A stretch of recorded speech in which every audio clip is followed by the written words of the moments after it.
Good evening. Today is Monday, March 27, 2023, and this is the 143rd episode of New Paradigms. I'm your host, Sargis Sangari. Before we begin our podcast tonight, I do want to take this opportunity to ask our viewers out there to keep our fellow Americans in your prayers, especially given the tragic news that we heard over the weekend and also the shooting that took place earlier today. For those who don't know, today 3 children and 3 staff members were shot and killed at a private Christian school in Nashville, Tennessee. The children were all 9 years of age, with the substitute teacher dying in this shooting. The suspect, a 28-year-old from Nashville, who herself was identified as a former student, whom identified herself as a female transgender person in her manifesto, was shot and killed by the authorities. We ask our viewers out there to keep these young angels that were killed today in your prayers tonight, and may God give some respite to the family members who are today dealing with the tragic and devastating loss of their loved ones.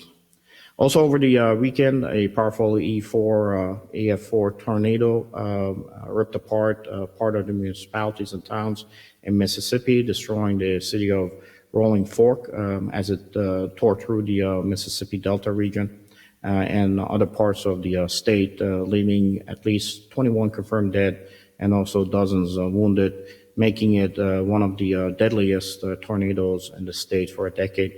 A total of 26 people have now died and dozens more have been injured and hurt as other powerful storms hit southern United States Friday night. More than 32,000 homes and businesses in Mississippi, Alabama, and also Tennessee combined are still without power.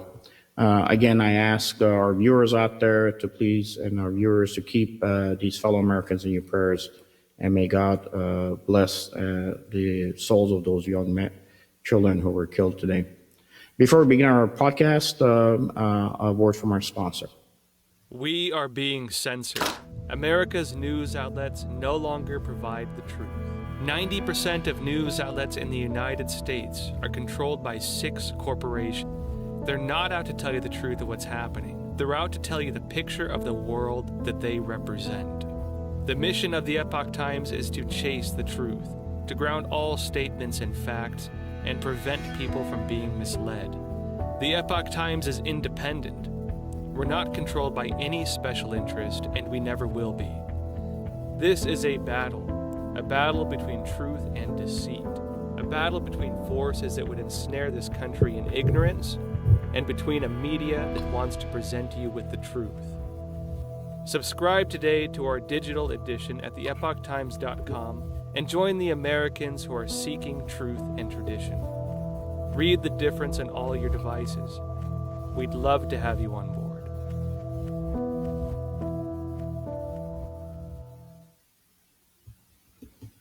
My special guest tonight is James Roguski. James is himself a investigative researcher and author, a natural health proponent, and also essayist, who believes that the old systems we are using are rightfully crumbling from his perspective, and believes that we must now build their really replacements as quickly as possible. In March of 2022, James was able to uncover documents regarding proposed amendments to the international health regulations, and also was instrumental in raising the awareness about those documents, which was able to go ahead and stop the proposals and the support for them. James is doing now everything possible to expose what he states is the World Health Organization's or WHO's agenda behind their proposed pandemic treaties, and also WHO's ongoing attempts to also amend those international health regulations. James' vision for the future can be really summarized by one phrase out of the WHO and in with the new. James, as you know now, starting tomorrow on the 28th to the 30th is the 5th Global Vaccine and Immunization Research Forum that's going to be held by the WHO in Korea. And on the 7th, the WHO is going to be celebrating their 75th anniversary technically, but also they've met, it would be the 76th meeting that they will have So I'm glad we had an opportunity to have you here on the show to discuss what is going on with the WHO. Welcome to the show. Well, thank you very much for having me. And, I actually realized that tonight, after I go to sleep at 4 a.m, will be the 1 year anniversary of when I was just kind of dragged out of bed, did some research on the internet, and it was a year ago tomorrow that I came across the document that was the Biden administration's proposed amendments to the international health regulations that they had submitted in January of 2022, but it was pretty much kept secret until I discovered it just about a year ago. So the last year of my life has been very much dedicated to this. A little bit more than a year ago, if you had asked me that this is what I would be doing, I would have been, very surprised to hear that this year has had what has happened. So there's so many things to talk about with this. Where would you like me to start? Look, from the beginning, I think, as far as what kind of led us to where we are today, because a lot of Americans, kind of forget as to how did we end up here. That's a reality. We call in the Army, sometimes you got to take a knee, turn around and take an asthma check. So how did we get here, James? Why are we here today? Well, after World War II, and when the WHO was founded, a joint resolution of Congress was voted on and passed. And on June 14th, 1948, Harry Truman signed, and we entered into the WHO, but with a few caveats. One of the caveats was that nothing that the WHO had, would say obligated the United States to do anything. We were there to volunteer, to help, to cooperate with nations around the world. But it was an advisory organization that would make recommendations. Now, for the most part, throughout the 75 years of the WHO, that's been the case. However, in 2005, they changed one of the core agreements, the international health regulations. There were a small amount of amendments that were adopted in 2005. And later on in 2007, the United States finally did get around to agreeing to them. It's all legally binding, but it only has a few requirements on the member nations. And so the international health regulations really are improperly named, in my opinion. They should be called the international surveillance regulations. Now, that's not surveillance currently, watching people or anything like that. It was originally meant that nations would pay attention to what might be going on in hospitals and so forth. And if there was an outbreak, if there was an unusual spike in numbers of deaths or certain types of ailments, our obligation under the current international health regulations are to just report that there's a problem. And so if it's something that could spread internationally, the WHO would alert other nations. Well, that's all fine and good. And the current international health regulations are actually a paper tiger. Under the IHRs, the WHO has the authority to make recommendations. And for the most part, that's what has been happening throughout these past 3 years. But people have been very confused by it, because the media takes the recommendations that the WHO makes and presents them in a way that's almost hypnosis. Sometimes I refer to them as the World Hypnosis Organization, because they make a recommendation and then the media says, well, this is what they said, this is what they recommended. And it comes across and people feel that it's something that they're legally obligated to do. And that's just simply not the case. They're merely recommendations. The local governments, the state governments, the national governments have actually trampled over the agreed upon international health regulations and gone far beyond in terms of restricting their population's movement, lockdowns, mandates, all that sort of thing. And so at some point, early in November of 2020, there were starting to be rumblings that there should be an agreement that was stronger than the international health regulations. And so there was talk of a pandemic treaty. And so that discussion has been in the media for almost, certainly, more than 2 years now. And the WHO met at the end of November in 2021, and they agreed that they should work together to craft a new treaty. Now, I don't really want to talk too much about that today because that has dominated the conversation. And so what happened in early 2022, which is about a year ago that I discovered this, is the Biden administration decided to try to give more authority to the WHO by proposing amendments to the international health regulations, which we're already a party to. And so what happened a little bit more than a year ago is Biden proposed these amendments. I got wind of them about a year ago, spread the word about it, and a lot of people realized that there were problems in giving more authority over to the WHO, because not only could they then put more pressure on nations like China, it would also give them more power over every nation on the planet. And so ultimately what happened is in May of 2022 at the 75th World Health Assembly, most of the Biden amendments were kicked to the curb, they were ignored. And what actually happened, and this is the point that I think, even though it's 10 months old, it's still going to be breaking news to most people. Unfortunately, last May, the World Health Assembly, which is 194 delegates from the nations that are all members of the WHO, they agreed very quietly but publicly, they agreed to adopt 5 amendments to the international health regulations.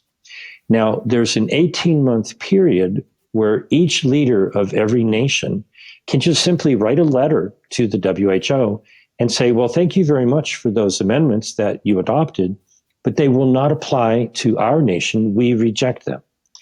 But people don't even realize that the amendments were adopted. They don't realize that their nations, each of them, have the opportunity until November of this year, 18 months after May, to say, no, thank you. We don't want those amendments. And so nothing has happened. And so they have a process that they refer to as the silence procedure.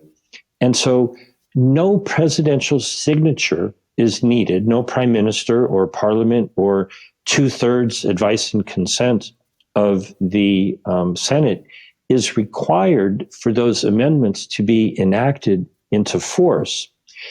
What is needed is ignorance and silence.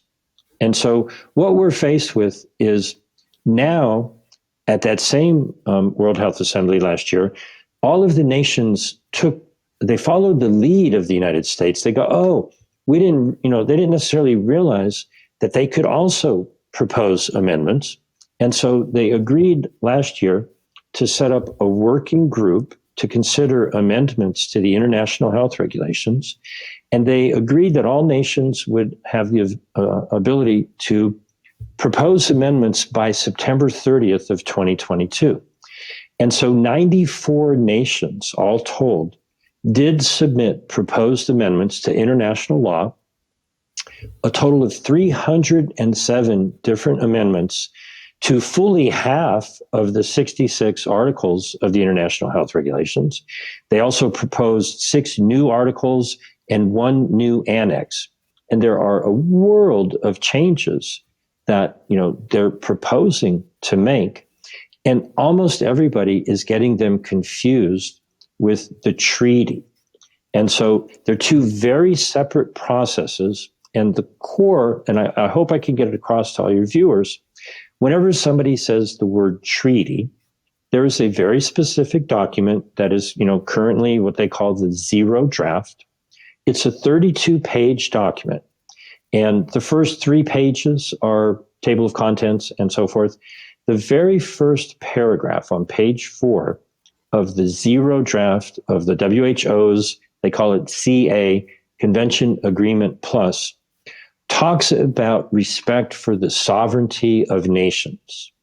And it confuses people because the information that's in the treaty is very, very different from the 307 proposed amendments to the international health regulations, some of which are absolutely a direct assault on national sovereignty and personal freedoms, literally to the point where in Article 3 of the regulations, India proposed crossing out the existing language. The World Health Organization is a specialized agency of the Sorry about United that. Nations responsible for problem. international public health. No, that's on our that's our bad on our end. Go No, ahead. no problem. The Article 3 of the International Health Regulations currently says that they have to be implemented with full respect for the dignity, human rights, and fundamental freedoms of people. And India proposed literally just crossing that out. Full respect for the dignity, human rights, and fundamental freedoms of people. Now, that should be enough to catch your attention and get you to want to look into, what is it that they're changing? The other major important changes, Bangladesh proposed changing the definition of a recommendation, standing or temporary. And currently, the definition includes the phrase non-binding. Now, I'm sure you've given, a recommendation or advice to somebody at some point. They don't have to listen to it. But Bangladesh would cross out the phrase non-binding, and Malaysia proposed amendments to Article 42 of the regulations, which says that recommendations shall be implemented as soon as possible. And even the review committee in their final report, the International Health Regulations Review Committee, stated that changing the definition of a recommendation and making them obligatory would change the entire nature of the WHO. They're an advisory organization, which maybe their advice is good, maybe it's not so good. We're currently not obligated to follow it. But to change the definition of what a recommendation is and make it obligatory would essentially set up a health dictatorship with the director general becoming the dictator general, whose recommendations would then be seen as obligations. Now, there's a whole world of other amendments, 307 of them. We're obviously not going to have time to talk about all of them now. The most important thing that I hope I can get across to everyone who's viewing is the method by which amendments are adopted. People don't have a space in their mind that is willing to accept what I'm about to say, okay? But it happened last year, it could happen this year, and it could happen next year. 194 unelected, unaccountable, unknown delegates meet in Geneva. If they reach consensus and they agree to something and they adopt amendments, that's all that's needed. There is no presidential signature needed. There is no prime minister or parliament or Senate advice and consent. We're not talking about a new treaty. We're talking about the method by which we've been a party to this agreement for decades. And I agree, it shouldn't be that way. It doesn't fit with the Constitution and the rules that we've learned in, high school or whenever. But the reality of it is an agreement that we've been party to for decades. They did that last year, and there's concern that they might do it this year. They're saying they plan to adopt these amendments and the treaty next year. And no one has said a word about the fact that changes were made last year, and everyone is just quiet about it. No, I think the reason, James, that the word treaty really kind of sucks everybody into it is because legally, as you and I know, treaties are binding. They become U.S. law. You can have a memorandum of understanding with many nations out there. You can have memorandums of agreement, but if somebody violates that memorandum of agreement or that memorandum of understanding, really there's nothing that is going to be able to penalize those individuals. We just had the African Union leads were here. There was a memorandum of understanding signed between our government and the African Union nations. But tomorrow, if somebody walks in and violates it, there's nothing behind it legally. However, once you make something a treaty in our nation, now it becomes part of U.S. law, and then even the president cannot violate the U.S. law because they're held to the legal requirements behind it. I think that's why the word treaty is really kind of sucking everybody into it and saying if it's a treaty, that means now it becomes binding. But I think what you're pointing out here is, regardless of what they're calling it with the WHO, just the bureaucratic process of the changes are really putting us in a position where we're kind of aligning everybody, or somebody is aligning everybody throughout the globe to kind of fall in on what might be recommendations for how they want to approach possible future pandemics that they're using as an excuse. But now these things become basically, in people's perspective, law. And of any violations of it is going to possibly have consequences to not just nations, but individuals. And it's funny you mentioned the nations that are really proposing some of the changes to the regulations and the amendments. I guess my question to you would be, those nations, a lot of them fall under the Chinese hemisphere and the Chinese influence.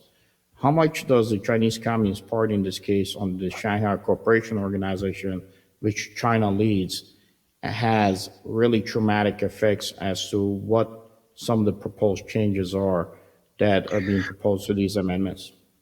Well, interestingly enough, China did not submit any proposed amendments. Of greater concern, actually, is the proposed amendments from the European Union. These are the ones that most concern me. For a multitude of reasons, and I'll spend a good amount of time trying to explain it. The European Union, 27 nations, submitted it as a block of nations. And so one would assume that all 27 nations got together and their delegates agreed to what was proposed. And the core main aspect of what they proposed could be loosely put under the category of a global digital health certificate travel tracking system. They've proposed not just vaccine certificates, but recovery certificates, which are not defined, prophylaxis or prevention certificates, which are really not defined, and testing certificates. And most of the testing that was done was, just an absolute fraud. And so in addition to that, they want to have traveler locator forms and passenger health declaration forms. Now, the whole idea behind this is they want people to have a unique digital ID QR code that maybe you have on a digital device, or you could have a paper backup where you just print a QR code on an ID or some such thing. And so the difficulty with this is once they digitize everybody's health records, each nation could then decide, well, in order to travel here or there, you have to do this to your body, you have to do that to your body. Show us your papers, please. Okay. Now, if you think this through, it's not necessarily something that would be controlled at the airport, by TSA, with some kind of pat down and you have to show your information. You're not even going to be able to buy a ticket. You'll have to show that you have all the proper paperwork before you even think about going anywhere. And so that is what I feel is one of the things that they really, really want. And it's not just me thinking that. It's because in November at the B20, the Business 20, the meeting of the largest nations in Bali, the Indonesian health minister, and Indonesia was one of the nations that proposed these amendments, he very clearly said that they were proud to have proposed the amendments and they want them to be adopted or presented at least this year at the May Assembly, May 21st to the 30th. Now, he presented this in a fashion that I felt was frighteningly ingenious. All right. What he said was a handful of lies that when presented with options, none of which are good, people don't necessarily think, wait a minute, I don't want any of those options. And so what he said was, back in 2020, we had to lock down the world. Well, that's line number one. No, you didn't. That was a mistake, but it was made. Then he said, well, that hurt the economy. So, well, it hurt mom and pop stores. It didn't seem to hurt, Amazon or the big box stores. He said, well, we want goods to be able to move around the planet. It's like, well, yes, we do, but we want people to have the freedom to move around the planet. And then he gave the two biggest lies. He said, well, with this digital health certificate, if you're properly vaccinated or properly tested, then you can move around. Now, given the choice between total lockdown or a vaccine or having something stuck up your nose to purport to be a test, my choice is I'll take none of the above, please. You don't have the right to make me do anything to my body and restrict my freedoms. But it's a savvy approach because many people, given those choices, have already chosen to be injected or to be tested or were subservient and went along, with the lockdowns. And, on May 27th, I see you're flashing the date with the video.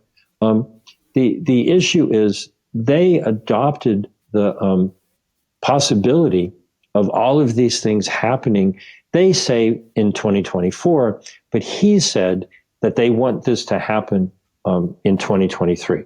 And so that's really my concern, is that even though they have promised one thing, last year, they pushed through amendments, and we're still in the period where they could be rejected, but they know that most people are not paying attention, and most people are being distracted by the talk of the pandemic treaty, and many of the people in the media are mixing up the information. Most of what I've been talking about so far are proposed amendments to the international health regulations, but a lot of people in the media are attributing them to the treaty, to the point where last week Tedros actually made a public statement saying that the misinformation that's out there, is fake news.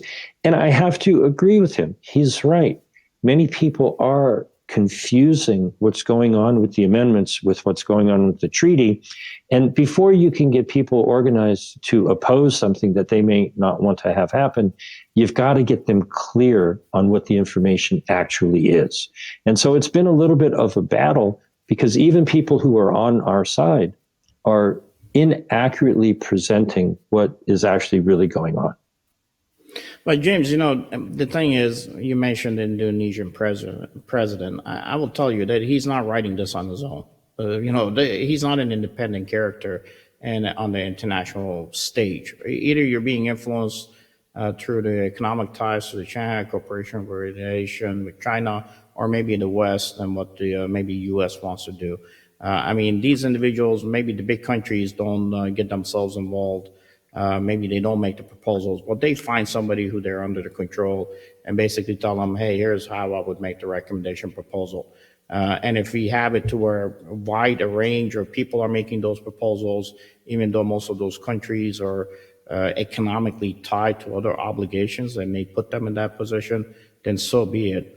And you're right, as you said, the WHO lead has said, this is misinformation.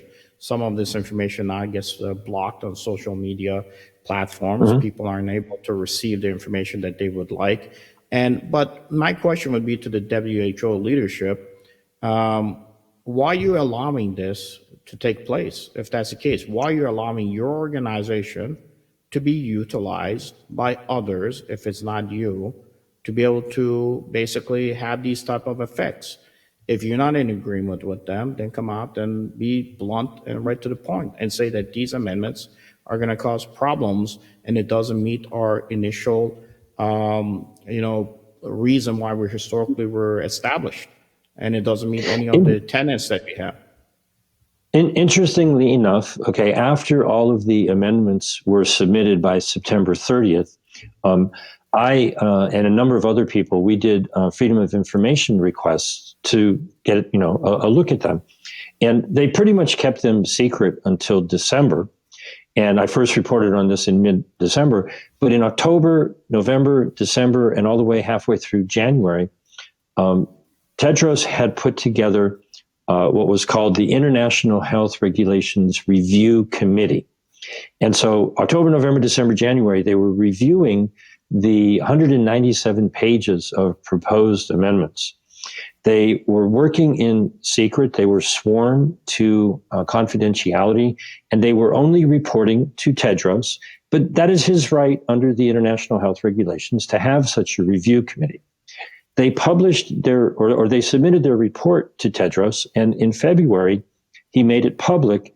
And on February 21st, in the middle of a week-long series of meetings that the working group for the IHRs had, they presented a PowerPoint presentation of that review committee report.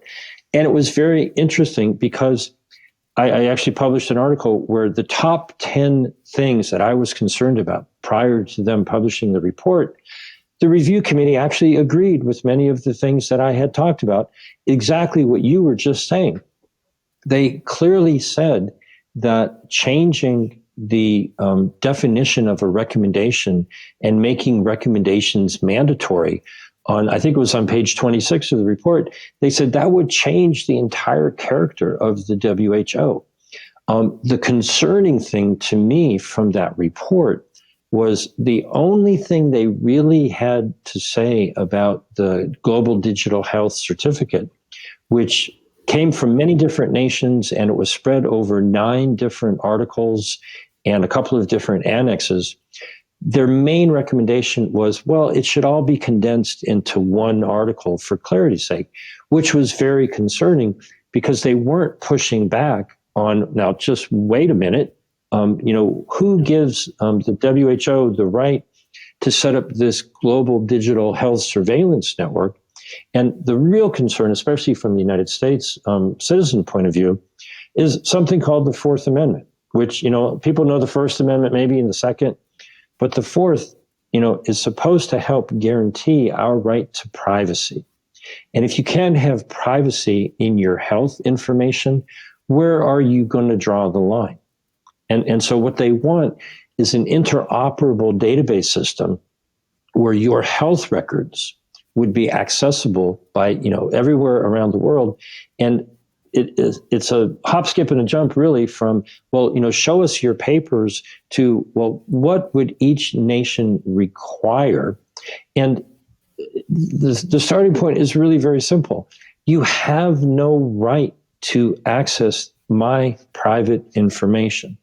Now, interestingly enough, going all the way back to 2007, when the United States wrote an acceptance of the changes that were made in 2005, on page 61 of the International Health Regulations, as they are right now, the United States government stated very clearly that they accept the changes that were made in 2005, but they're the federal government. And they said very clearly, we really don't have control over the 50 states. So what we're really dealing with is the federal government knows that they do not have authority over health issues. That's a state's issue, and it's a personal issue. And they stated that, and it's in the International Health Regulations, that they can advise the states and, encourage them to follow these guidelines. But what we need on a state-by-state and person-by-person basis is people standing up for the fact that the federal government doesn't have the authority to order the states to do anything in relationship to health. Now, the problem is international travel, because even if, as I advocate, the United States and all of the nations really should exit the WHO. People can go to exitthewho.com and learn all about that movement. But even if the United States left the WHO, if the other 193 member nations went along with the idea of a global digital health certificate, we're trapped. If all of the other nations around the world fall for this idea of tracking and tracing people as a means of preventing, the next quote unquote pandemic, they could lock down the whole world. Now, the United States wouldn't be the worst place in the world to be trapped, But that's what they want to do. They want to control everybody's movement. And that's what really has me very concerned about these proposed amendments. James, there's a lot of information to unpack. What we'll do is we're going to take a quick break from our sponsor, a word from our sponsor, and come back. And I do want to start looking at, okay, if you're going to have a different organization than the WHO, then what should that look like? So, word from our sponsor right now. We are being censored. America's news outlets no longer provide the truth. 90% of news outlets in the United States are controlled by 6 corporations. They're not out to tell you the truth of what's happening. They're out to tell you the picture of the world that they represent. The mission of the Epoch Times is to chase the truth, to ground all statements in facts, and prevent people from being misled. The Epoch Times is independent. We're not controlled by any special interest, and we never will be. This is a battle between truth and deceit, a battle between forces that would ensnare this country in ignorance, and between a media that wants to present you with the truth. Subscribe today to our digital edition at theepochtimes.com and join the Americans who are seeking truth and tradition. Read the difference on all your devices. We'd love to have you on board.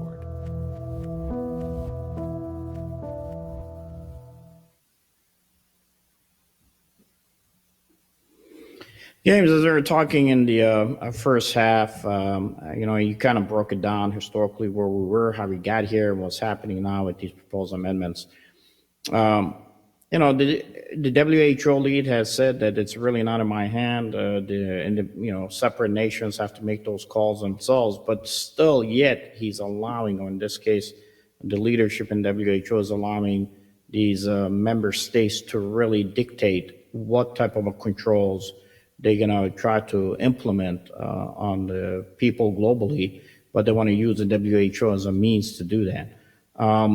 If we exit the WHO, which, as we talked about, that they're going to be celebrating their 75th anniversary on the 7th of April, what type of organizational structure can you create that would mirror or mimic what initially was the intent behind the WHO, and what type of legal capabilities would you give them to allow them to have the flexibilities to still do their piece as far as ensuring that there's global health is secured for nations, especially in areas where they don't have the type of health systems that we do, and be able to at least track and possibly eradicate some of the possible, diseases that might be out there, to include pandemics that might hit us in the future. So how would you structure it, I guess, for the better term? Well, at the very least, I would point out something that they are not discussing. And any organization that would purport to, be better than or replace the WHO would have to talk about the things that they are absolutely not discussing. They're not talking about the fact that early treatment was not recommended. They're not talking about essential medications that could have saved lives. They're not interviewing or discussing, there are not doctors at these meetings talking about how they saved tens of thousands of lives by doing things that were against the protocols. They're not going into, alternative treatments that, again, saved lives around the world. One of the images that you flashed on the screen earlier was, let's talk about the elephant in the room. And that particular article, way down at the bottom of it, there's data from the WHO's own data page. Now, I don't trust anybody's data these days, but this is the WHO's own data. On that article, they talk about how in the Americas, North and South America, there are about 1 billion people. But in Africa, there are actually more people. There's about 1.2 billion. A lot of times people in the United States don't realize there's 4 times as many people in Africa as in the United States. 16 times as many people's deaths were attributed to COVID in the Americas, and arguably up to 30 times per capita as many people in Europe died due to COVID as in Africa. But yet, the African nations are the ones who proposed a new Article 44A in the amendments for additional funding. Okay, they want billions of dollars to be funneled into the African nations to essentially build out what I refer to as the pharmaceutical hospital emergency industrial complex. And you scratch your head going, wait a minute, this doesn't make sense, until you realize that the international health regulations and the World Health Organization are actually improperly named. Their initial goal may have said that they were for health, but something has changed. The international regulations are really about surveillance. And the international organization that is supposed to be about health would love to be in control of every aspect of the world. In the treaty, not so much in the amendments, but in the treaty, they talk about a concept called One Health, which is not the health of one person at a time, which, you asked me, what would a new organization look like? Well, the problem is they want centralized control where one person is in charge of all of the health of the planet, rather than looking at it from the point of view of each one individual person needs to be in charge of their health. That is as different an organization as you could imagine. Any organization that puts as its primary focus the individual choices of a person with their health advisor, by whatever practice that may be, that's where you actually stop the spread of disease by properly treating each individual person, not having a cookie cutter approach from some bureaucracy in Geneva who don't have the foggiest idea of how to actually treat a human being who is at, ill at ease or at dis-ease. The concept is so flawed that on September 21st last year, they had an informal focused consultation. And the WHO moderator asked their experts, well, what metrics would you recommend we use to determine whether or not a nation is properly prepared for whatever might come in the future? And the experts actually really surprised me. They said, we don't know. They said, we owe it to ourselves to research this more, because at the beginning of 2020, you would have thought that Northern Italy, Spain, Portugal, Germany, most of Europe and the UK and the United States, with all their money and, quite frankly, the ability to just, create money out of nothing, and all their technology and medical sciences, you would have thought that they were better prepared. But as it turns out, they did the worst. And so they said, look, we don't really have any metrics to do. And so the whole thing that they're doing, the entire idea, is made hypocritical by, I believe it's their 16th principle in the treaty, where they say no recommendations should be made without scientific backing, without studies. Well, the entire treaty and all 200 pages of the amendments, you don't have to read them all. Just go to the bottom and see if you see a single footnote to any science anywhere in either of these documents justifying the recommendations that they're making to change international law.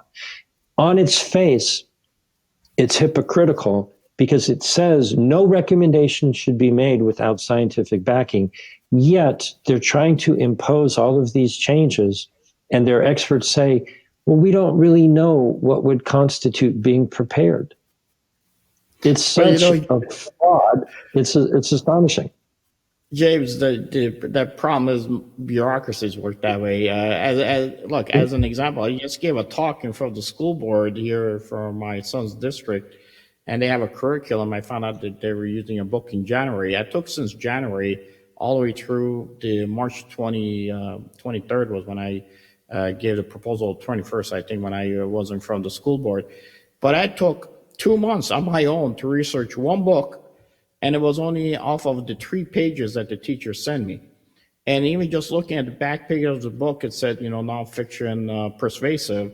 And I looked into the author, I looked at the type of methodology that they were using, and there was no metrics, period, behind validating what this particular, curriculum is. And in itself, the people who were initially supporters of it were detractors who said, look, this thing's not working. But, you stand in front of the school board, you present this, and they're looking at you, like, what the hell is going on? They're in the headlight looks because they have no concept. I mean, these ideas, people just pass through without really thinking that, okay, the other guy did their job. Nobody ever validates or verifies. And bureaucracies in themselves just don't work. And when you talk about the corruption, whether it be in Africa, if I could get more money, why not? Or influences where the Indonesian leadership is influenced by others who are not going to come out and say, I'm making this proposal for the changes, but I'm going to have somebody else do it. I'll just sit in the background and be quiet about it. All these are still factors that a new organization has to deal with. And I'm not sure how we're going to be able to put, a new organization on the map to be able to maybe have its base be created in a way that is tied to other existing institutions, possibly that is going to be able to counter an American viewpoint, or Western viewpoint, I should say, on how we actually are able to possibly have new drugs out there that are accepted, a new focus or view of our medical institutions. Today, a medical doctor basically is a guy who, break glass, read the pamphlet, and if it says this, you tell this to the patient. There's nothing in there that gives them the ability to counter. So how do we, is it possible for us to go back to the WHO as we're looking at new organizational structure to make some changes still within the WHO, or you don't think that there's any restructure can be done as you're creating a new organizational structure to possibly replace an institution that's been around so many years now? I personally do not think the WHO can be rehabilitated. The new structure would have to be decentralized, but they are actually trying to restructure themselves from a financial perspective. And so I'll bring in yet another document, the National Defense Authorization Act. Now, what the United States has been doing for a number of years, I think it started in 2014, is going off on their own, creating agreements with various other nations. Now, I'm not saying this is an improvement. I'm saying this is actually probably worse because nobody knows anything about what's going on with this. In December, the Biden administration and Congress authorized passed the National Defense Authorization Act. And in there, they put into law what is now commonly known as the World Bank Pandemic Fund.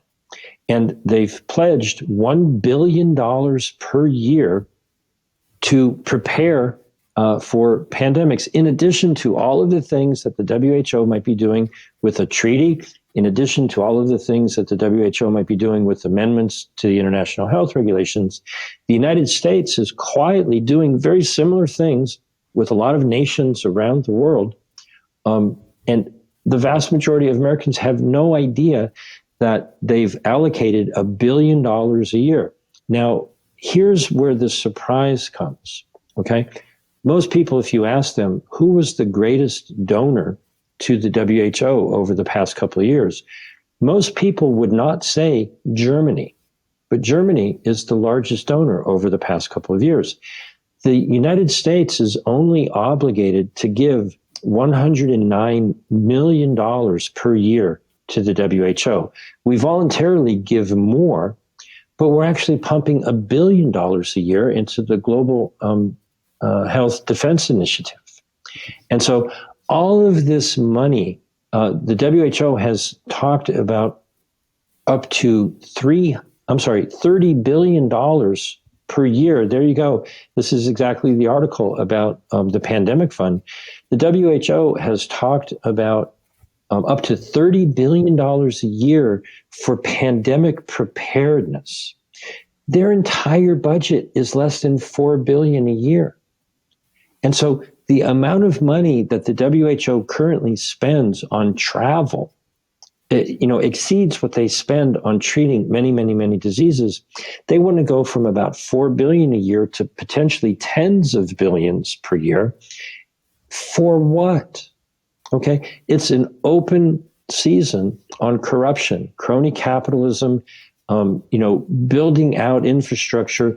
Annex 10 that was proposed to the amendments would create an obligation and duty to cooperate.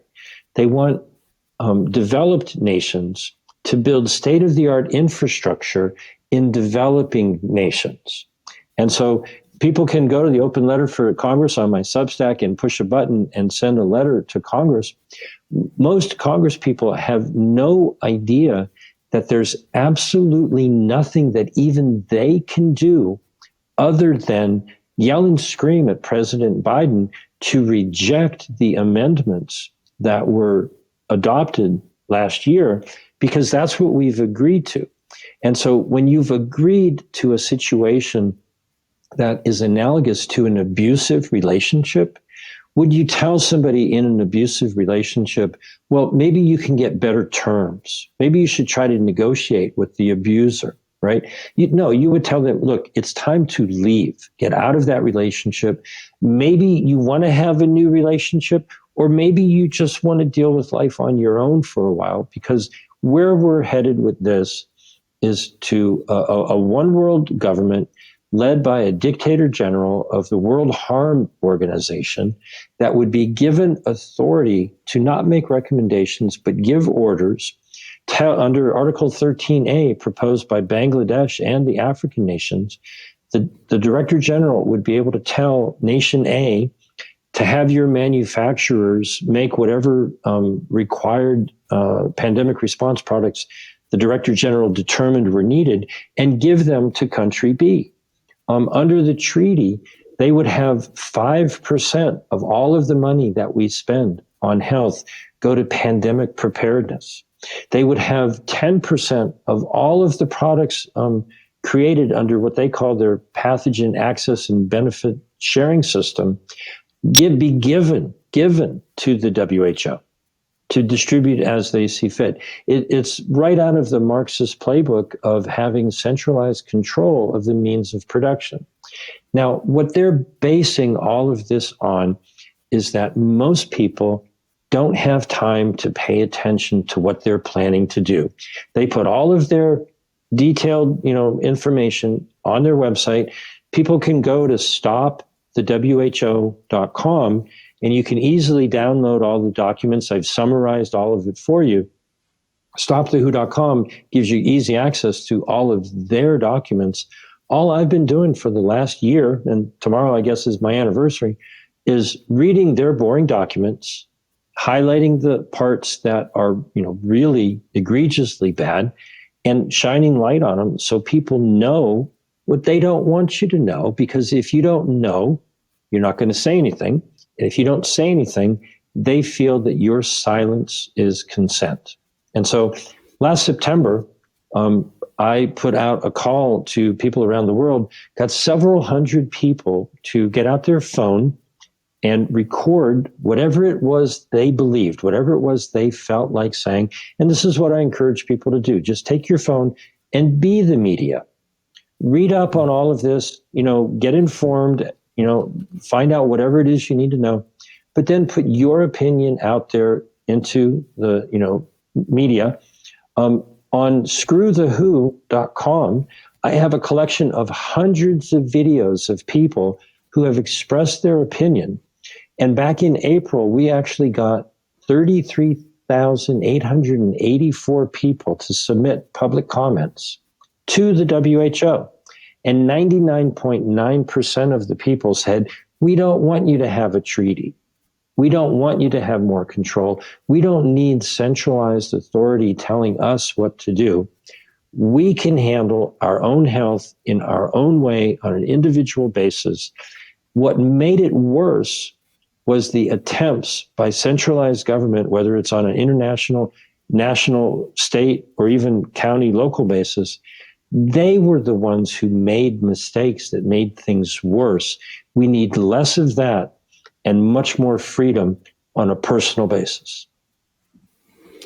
Well said, James. Unfortunately, most people at certain levels, just because they're in a specific position of authority, don't understand. Like, control is an illusion. We're not even in control of our own body.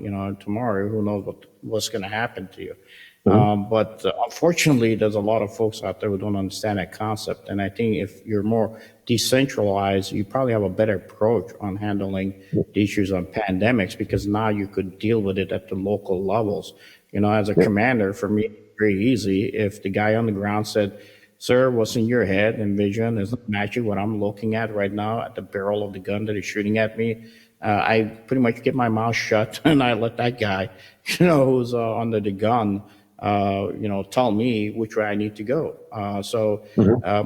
Unfortunately, it doesn't seem like the organizational structure for the WHO is created that way. When you get individuals who are not even elected leaders sitting there making decisions, they probably sat there in that meeting room because they were told, "You're going to go there and you're going to say yes, and here's an amendment, change you might want to propose. And by the way, here's your paycheck, and congratulations, you get promoted to the next job." So the bureaucratic process by which now they're going to globalize it really is going to probably cause more deaths in the next pandemic than help it. But James, I'm glad we had the opportunity to bring you a year out from when you initially started looking at this, and then we're going to try to bring you back, of course, again in November. Just real quick, as we're closing right now, because we're short on time, has there been any individuals out of the U.S. Congress that has been interested in possibly seeing what they might be able to propose to a congressional process? Or do you think that if there's an argument against what the POTUS has done, that maybe there's a possibility from the Supreme Court, and I know you're not a lawyer, to possibly maybe push back and say that the so-called proposed changes that you're trying to submit to are actually a violation of the basically what Congress is supposed to be in charge of? We're trying for that, but certainly at this point in time, everybody seems to be asleep on that. But if people go to eggwho.com, you'll see that Representative Biggs in Arizona has proposed HR 79, which is very simple to understand. People can actually read it and understand it in about 2 minutes. It would repeal the law that got us in. It would stop giving the WHO money, and it would give them a 1-year notice that we agreed to give them when we signed up in the first place. People can actually read it and understand it and support it. And so the simple answer is they've lost their way. They're funding and they're funded by and are fueling the pharmaceutical industry. They're really not focused on health. But the one thing that you can take home and just really understand very simply is they do not listen to the will of the people at all. They listen to 400 relevant stakeholders, high-powered, well-financed organizations like the Bill and Melinda Gates Foundation have a seat at their table, and we, the people, do not. And so that isn't going to change, really. And so the simple answer is exit the WHO. Outstanding, well said. And for our viewers out there, there's a QR code, Exit the WHO. I recommend highly you go to it and take a look at all the documentation that James has really gathered for you. I know that next week for me is going to be our anniversary, where I wrote the article actually for Japan Forward on the origins of the COVID. So we're going to have a discussion on that. It took us months. I had written in February. I couldn't get in any newspapers in the U.S., but we were able to present it out there. And I had to tell you, most of the research and the news and information going to be me presenting from the school board, doing their homework for them, or in this case, James doing what others should be doing, who get paid much more money than what James does, is being done at this level with these type of shows that we have.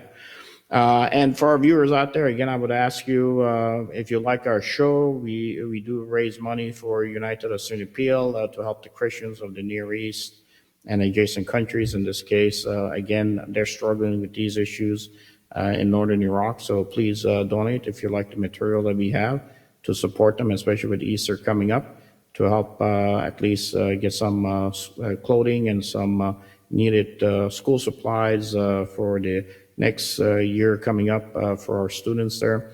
And then again, thanks to Sim Production for the wonderful job Fred does to be able to give us an opportunity to have wonderful guests like James. James, last word before we go to the video that you had initially put together that kind of summarizes everything we talked about today. Oh, I just want to thank you for your time and let people know that they are not really allowed to do things without your consent. But if you're silent, they assume that you are consenting. So speak up. Well said. God bless. And we need to speak up if we want to take a hold and control of our own life. God bless. Okay, with that said, we're going to go to the final video, and this is New Paradigms. We'll see you next week. Here are the top 6 reasons why everyone on Earth should speak out against the proposed amendments to the International Health Regulations. Reason number 1. The 194 delegates to the World Health Assembly changed international law last May 27th, 2022, and to this day, practically no one in the government and no one in the media or even the alternative media have reported on that fact. International law was changed on May 27th, 2022, by 194 unelected, unaccountable, unknown delegates to the World Health Assembly, and you know nothing about it. You had nothing to say about it, and no one is talking about it. And if that could happen last year, it could happen this year, and it could happen next year. There is no presidential or prime minister signature needed. There is no advice and consent from the Senate or any parliamentary body needed. 194 unelected, unaccountable, unknown delegates decided amongst themselves to change international law. From that point, there was an 18-month period of time by which any nation could invoke Article 61 of the International Health Regulations and reject those amendments. Every nation on Earth still has until late November of 2023 to reject the amendments that were adopted last year, but nobody's even talking about it. You have had nothing to say about those changes. You don't even know that they happened. And that is what they could do again with the proposed amendments to the International Health Regulations.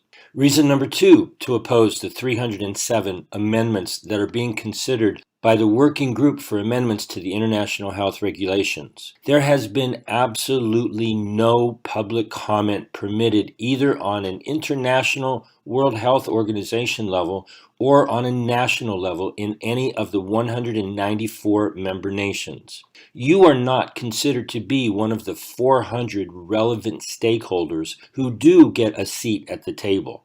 Organizations such as the Bill and Melinda Gates Foundation do get to have input into this process, but you do not. So much for democracy and so much for the will of the people. We the people need to stand up and be heard.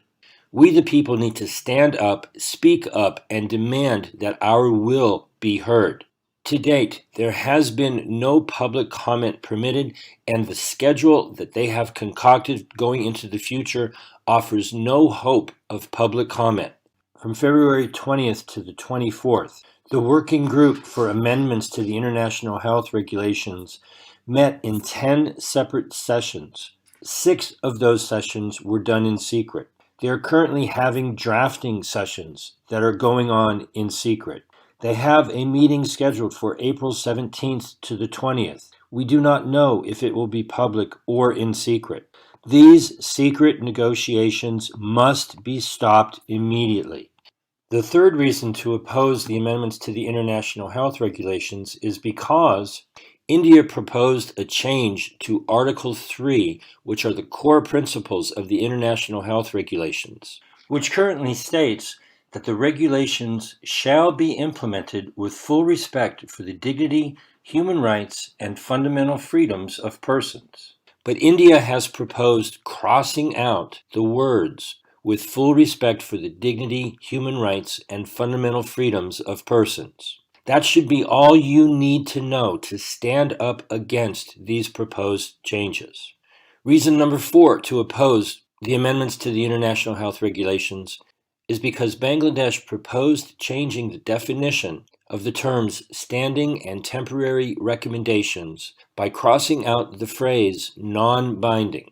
And Malaysia proposed changing Article 42 so that it would read that the recommendations made under Article 15 and 16 shall be initiated and completed without delay by all state parties. Even the International Health Regulations Review Committee, in their final report on page 26, stated very clearly that the proposed amendments to these definitions could be understood as aiming to change the nature of these recommendations from non-binding to binding, and giving a binding effect to WHO recommendations and requests as proposed in other articles would require a fundamental reconsideration of the nature of recommendations and the process for their adoption and implementation. Even though Tedros Ghebreyesus, the Director General of the World Health Organization, has stated very clearly that the treaty will not attack the sovereignty of nations, these changes clearly do exactly that. Reason number 5 to oppose the amendments to the International Health Regulations is that the proposed amendments from a number of nations, including the nations of the European Union, Brazil, Argentina, Paraguay, Uruguay, India, Indonesia, and the Russian Federation, would seek to implement an international interoperable database system that would enable nations to implement travel restrictions through requirements for vaccine certificates, prophylaxis certificates, testing certificates, and recovery certificates, none of which are clearly defined, along with passenger locator forms and a traveler's health declaration that would be tied to a personalized QR code that would be either digital or in paper form that could potentially be used to track and trace everyone on the planet. This is absolutely unacceptable. Reason number 6 to oppose the amendments to the International Health Regulations is because the African nations have proposed a new Article 44A that sets up a new funding mechanism that has no details as to the amount of money that would be involved and to the means by which it would be distributed. Discussions have proposed that this be up to $30 billion per year, while the entire WHO budget is currently less than $4 billion per year. This is a boondoggle of epic proportions that would lead to crony capitalism and corruption on a worldwide scale that is unheard of. The WHO has clearly stated that they are attempting to implement legally binding international agreements. They are seeking power, control, and money over our lives. These are just 6 of the many reasons to reject the 307 proposed amendments to the International Health Regulations. The World Health Assembly changed international health regulations last year. They could do it again this year or next year. These negotiations must be stopped, and they must be stopped immediately. Please visit stopthewho.com or call me directly at 310-619-3055. We are being censored. America's news outlets no longer provide the truth.